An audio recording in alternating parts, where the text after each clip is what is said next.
24 में मैं हूं गरिमा रितेश और अब रुक करेंगे देश की अहम खबरों का। कांग्रेस ने तैयार किया कैप्टन और सिद्धू की सुलह का फॉर्मूला। सिद्धू को बड़े पद की चर्चाओं के बीच कैप्टन की लंच डिप्लोमेसी।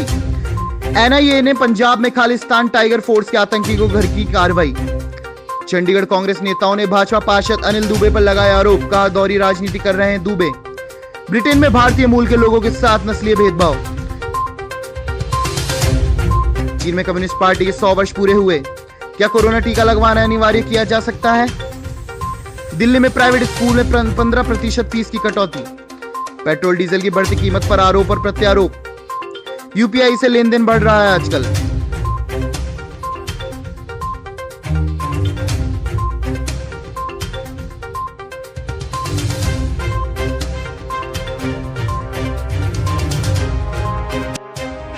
पंजाब विधानसभा चुनाव से पहले घर को दुरुस्त करने में जुटी कांग्रेस जल्द कोई रास्ता निकाल सकती है। पार्टी का कहना है कि मुख्यमंत्री कैप्टन अमरिंदर सिंह और नवजोत सिंह सिद्धू दोनों के लिए सम्मानजनक फॉर्मूले पर पहुंच गई है। इस फॉर्मूले का जल्द ऐलान कर दिया जाएगा। पार्टी का कहना है कि नवजोत सिंह सिद्धू की कांग्रेस के पूर्व अध्यक्ष राहुल गांधी और वरिष्ठ नेता प्रियंका गांधी से मुलाकात के बाद साफ है कि उन्हें अहम जिम्मेदारी सौंपी जाएगी। कैप्टन अभी तक सिद्धू को कोई जिम्मेदारी देने का विरोध करते रहे हैं। इसके बावजूद पार्टी अगले सप्ताह फॉर्मूले का ऐलान कर सकती है। कांग्रेस हाईकमान की ओर से नवजोत सिंह सिद्धू को पार्टी में बड़ी जिम्मेदारी देने के संकेतों के बीच मुख्यमंत्री कैप्टन अमरिंदर सिंह ने वीरवार को लंच डिप्लोमेसी की। कैप्टन ने कांग्रेस के प्रमुख हिंदू नेताओं को लंच पर बुलाया। लंच के दौरान जो चर्चा हुई उससे हाईकमान को ये संदेश देने की कोशिश की गई है कि पंजाब में पार्टी का प्रधान हिंदू ही होना चाहिए। मोगा जिले के गांव डाला में खालिस्तान टाइगर फोर्स के आतंकी अर्शदीप सिंह और लवप्रीत सिंह उर्फ रवि के घर में एनआईए ने छापेमारी के दौरान घर की खुदाई भी की। मोहाली से डीएसपी रैंक के अधिकारी तेजिंदर सिंह के नेतृत्व में पहुंची एनआईए की टीम ने बड़ी संख्या में सुरक्षा बल के जवानों के साथ घर पर गहन तलाशी ली।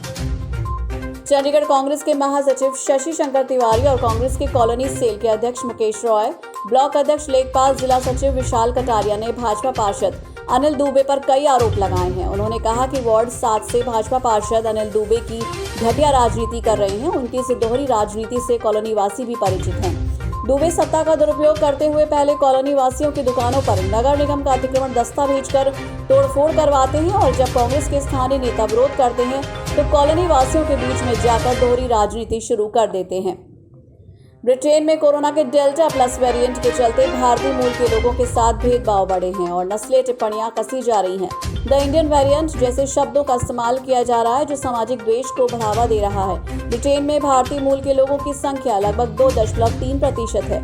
ये तब हो रहा है जबकि ब्रिटेन की संसद में रिकॉर्ड संख्या में भारतीय मूल के सांसद और मंत्री हैं। उम्मीद की जानी चाहिए कि इस नस्लीय भेदभाव को मिटाने में ब्रिटिश संसद जरूर कदम उठाएगी। चीन देश में कम्युनिस्ट पार्टी स्थापना के 100 वर्ष पूरे होने पर जश्न मना रहा है। राष्ट्रपति जिनपिंग ने इस अवसर पर कहा कि समाजवाद से उनके देश का विकास हुआ है। 1921 में चीनी कम्युनिस्ट पार्टी की स्थापना हुई थी और एक लंबे गृह युद्ध के बाद उसने चीन में सत्ता हासिल की थी। भारत के अनेक राज्यों की सरकारें आदेश निकाल रही हैं कि उनके कर्मचारी और विभिन्न संस्थानों में काम करने वाले अन्य नागरिक और दुकानदार, ठेली वाले, सब्जी वाले, ऑटो, टैक्सी चालक सभी को टीका लगवाना अनिवार्य है। अन्यथा उन्हें एक शहर से दूसरे शहर या एक राज्य से दूसरे राज्य में प्रवेश नहीं दिया जाएगा या उन्हें क्वारंटीन में रहना होगा।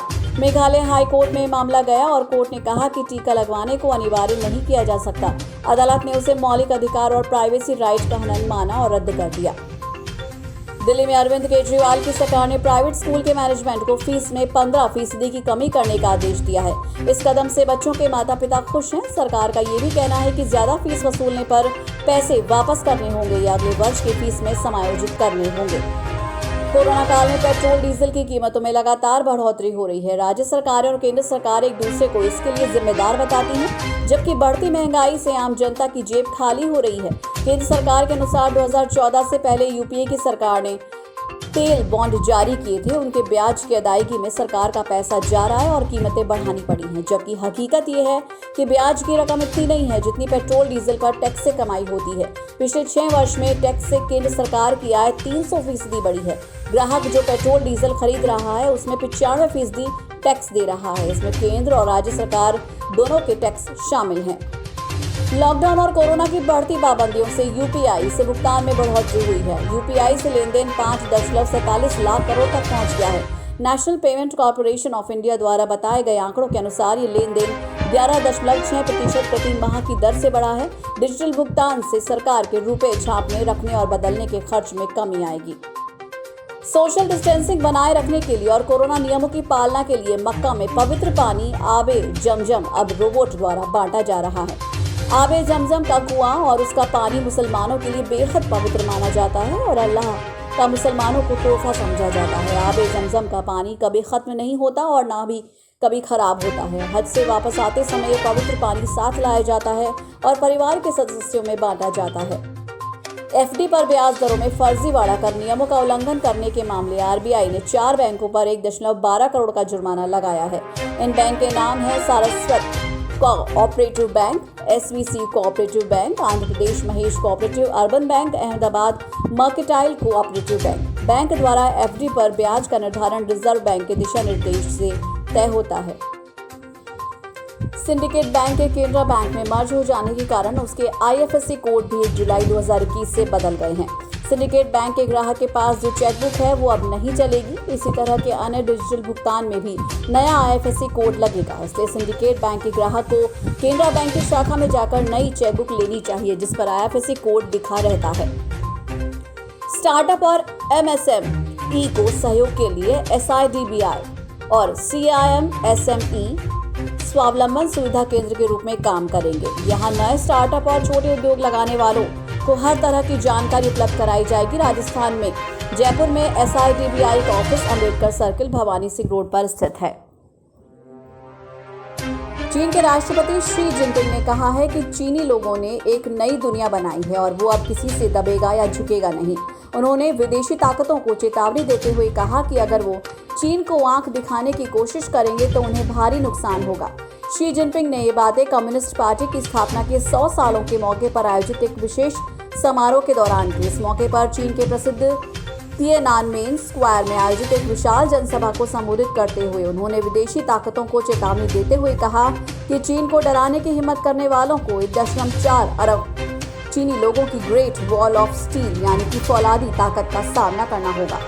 पाकिस्तान के अशांत प्रांत बलूचिस्तान में गुरुवार को हुए एक विस्फोट में सुरक्षा कर्मियों समेत कम से कम 6 लोग घायल हो गए। ये विस्फोट क्वेटा के एयरपोर्ट रोड पर अस्करी पार्क के सामने हुआ। बलूचिस्तान के गृह मंत्री मीर जिया लांगोवे ने बताया कि पाकिस्तानी सेना के 6 वाहनों का एक काफिला इस मार्ग से गुजर रहा था। उसी दौरान सड़क के किनारे एक मोटरसाइकिल में विस्फोट हुआ। गौरतलब है कि श्रीलंकाई मीडिया ने हाल ही में खबर दी थी कि चीनी कर्मचारी चीन की पीपल्स लिबरेशन आर्मी के सैनिकों की तरह वर्दी पहन रहे हैं। ये कर्मचारी द्वीपीय देश के दक्षिणी हिस्से में स्थित तिस्सा महरामा वेवा जलाशय को साफ करने के असैन्य कार्य के दौरान वहां टहलते नजर आए, जिससे भारत के इस पड़ोसी देश की चिंता बढ़ गई। इस खबर पर संज्ञान लेते हुए श्रीलंका के रक्षा सचिव जनरल कमल गुणारत्ने ने श्रीलंका स्थित चीनी दूतावास से जानकारी प्राप्त की और मिशन से आह्वान किया कि वो संबंधित नियोक्ता को शिक्षित करें कि उसके कर्मी भविष्य में सेना की तरह छछवारण वाली वर्दी पहनने से बचे। संयुक्त अरब अमीरात के नागरिक 21 जुलाई तक भारत, पाकिस्तान, बांग्लादेश, नेपाल और श्रीलंका सहित कई देशों की यात्रा नहीं कर सकते। कई मीडिया रिपोर्ट्स ने अधिकारियों का हवाला देते हुए कहा है कि रिपोर्टरों ने अमीरात के विदेश मंत्रालय और राष्ट्रीय आपातकाल संकट और आपदा प्रबंधन प्राधिकरण का हवाला देते हुए कहा कि नागरिकों को यात्रा के मौसम की शुरुआत के साथ कोविड-19 से संबंधित सभी एहतियाती और निवारक उपायों का पालन करने की जरूरत है। भारत में जापान के राजदूत सतोशी सुजुकी ने कहा, मुझे खुशी है कि जापान और यूनिसेफ महामारी के खिलाफ लड़ाई में भारत के साथ खड़े हैं और पीपीई और तकनीकी सहायता प्रदान करने के लिए सहयोग कर रहे हैं ताकि पीपीई प्रबंधन के लिए संस्थागत क्षमता को मजबूत किया जा सके ताकि कोविड टीके की सुचारू डिलीवरी हो सके। उन्होंने कहा कि ये परियोजना पूर्वोत्तर सहित दूर दराज के क्षेत्रों में रहने वाले लगभग 5.5 मिलियन लोगों को टीके पहुंचाने में मदद करेगी। यूरोपीय संघ के 7 देशों Austria, Germany, Slovenia, Greece, Iceland, Ireland और स्पेन के साथ स्विट्जरलैंड ने भारत की कोविशील्ड को मान्यता दे दी है। ये मंजूरी यात्रा के लिए बहुत जरूरी थी। मौजूदा समय में किसी भी देश की यात्रा के लिए वैक्सीन पासपोर्ट बेहद जरूरी है।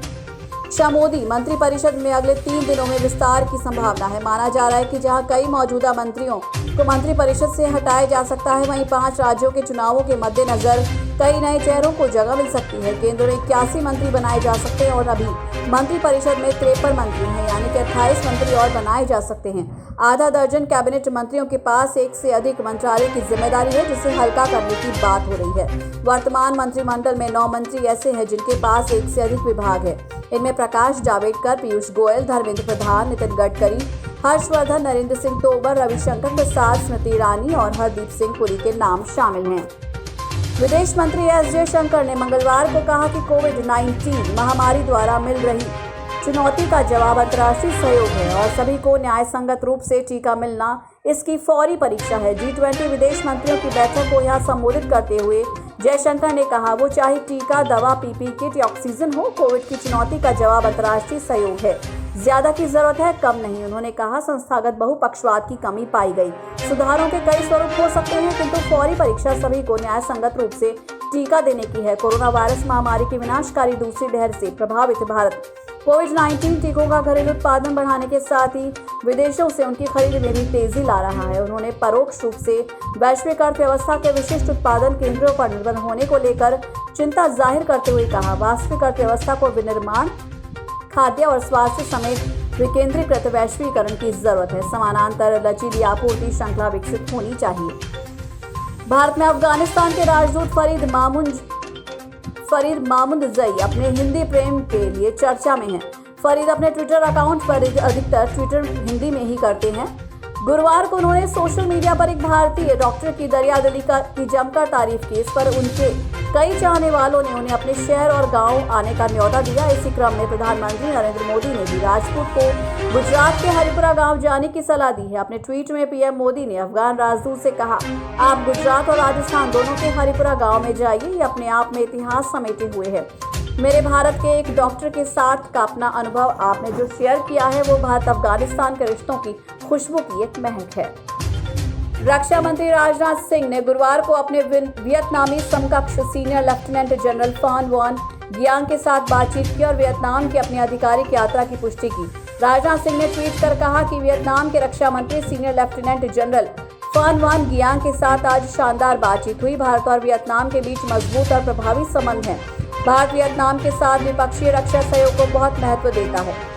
सुप्रीम कोर्ट उस याचिका पर सुनवाई के लिए सहमत हो गया है जिसमें केंद्र सरकार को पश्चिम बंगाल में 2 मई से चुनाव के बाद बिगड़ती कानून व्यवस्था के मद्देनजर राष्ट्रपति शासन लगाने के लिए निर्देश देने का अनुरोध किया गया था। याचिका में केंद्र को राज्य में हालात सामान्य बनाने में प्रशासनिक अधिकारियों की मदद और किसी गड़बड़ी से उनकी रक्षा के लिए सशस्त्र अर्धसैन्य बलों की तैनाती के लिए निर्देश देने का भी आग्रह किया गया है। जम्मू के वायुसेना के एयर स्टेशन पर हाल में ड्रोन से किए गए हमले को लेकर army chief general M Naravane ने कहा कि ड्रोन के आसानी से उपलब्ध होने की वजह से जटिल चुनौतियां बढ़ी हैं। हालांकि उन्होंने कहा कि इसको लेकर कुछ कदम उठाए गए हैं और सभी जवानों को इस पैदा होते खतरे से अवगत कराया गया है। एक विचार समूह में दिए गए संबोधन में जनरल नरवणे ने कहा कि सुरक्षा प्रतिष्ठान चुनौतियों से अवगत हैं और इनसे निपटने के लिए कुछ कदम उठाए गए हैं। आईसीसी ने गुरुवार को कहा कि संयुक्त अरब अमीरात के क्रिकेटर और बल्लेबाज अशफाक अहमद और तेज गेंदबाज आमिर हयात पर आईसीसी भ्रष्टाचार रोधी संहिता का उल्लंघन करने के लिए 8 साल का प्रतिबंध लगाया गया है। उत्तर प्रदेश में अगले साल विधानसभा चुनाव होने हैं। इसके मद्देनजर सियासी पार्टियां एक दूसरे पर हमले का कोई मौका नहीं छोड़ रही। इस बीच समाजवादी पार्टी के अध्यक्ष अखिलेश यादव ने बड़ा बयान दिया है। उन्होंने कहा कि सपा छोटे दलों के साथ गठबंधन करेगी। इसके अलावा सपा प्रमुख ने भारतीय जनता पार्टी पर हमला करते हुए कहा कि बीजेपी असल मुद्दों पर बहस से भागती है, बेरोजगारी, महंगाई के विषयों पर बात नहीं करती। बहुजन समाज पार्टी अध्यक्ष मायावती ने देश में बेरोजगारी के लिए भारतीय जनता पार्टी के साथ ही लंबे अरसे तक शासन करने वाली कांग्रेस को भी बराबर का जिम्मेदार करार दिया है। मायावती ने गुरुवार को सिलसिलेवार ट्वीट में कहा, उत्तर प्रदेश और देश भर में करोड़ों युवा और शिक्षित लोग सड़क किनारे पकौड़े बेचने और अपने जीवन यापन के लिए मजदूरी करने को मजबूर हैं। उनके माँ बाप और परिवार जो इस सब देख रहे हैं, उनकी व्यथा को समझा जा सकता है। ये अत्यंत दुखद, दुर्भाग्यपूर्ण और बेहद चिंताजनक है। राजस्थान में मानसून की समय पूर्व दी दस्तक के बावजूद मरुधरा भी बारिश को तरस रही है। कोटा संभाग को छोड़कर अधिकांश राजस्थान तेज गर्मी उमस के दौर से गुजर रहा है। कुछ इलाकों में तो पारा 44 डिग्री के पार हो रहा है। मौसम विभाग के मुताबिक अगले 1 सप्ताह तक राजस्थान में मानसून के सक्रिय होने के आसार नहीं है। पिछले 24 घंटों में पूर्वी पश्चिमी राजस्थान में जोरदार हीट वेव्स का दौर चल रहा है। पूर्वी राजस्थान के अलवर बूंदी जिले में सीवर हीट वेव दर्ज की गई है। वहीं राजस्थान में सर्वाधिक तापमान चूरू करौली 44.4 डिग्री सेल्सियस दर्ज किया गया है।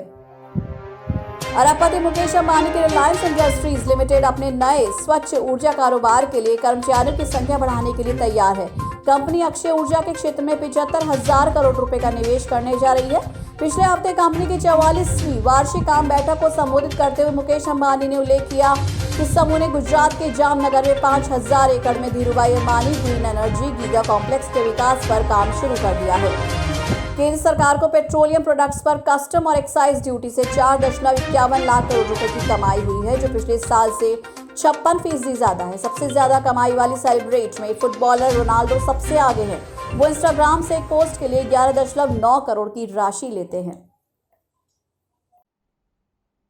न्यूज में फिलहाल इतना ही। देश और दुनिया की तमाम खबरों के लिए देखते रहिए शुभ 24।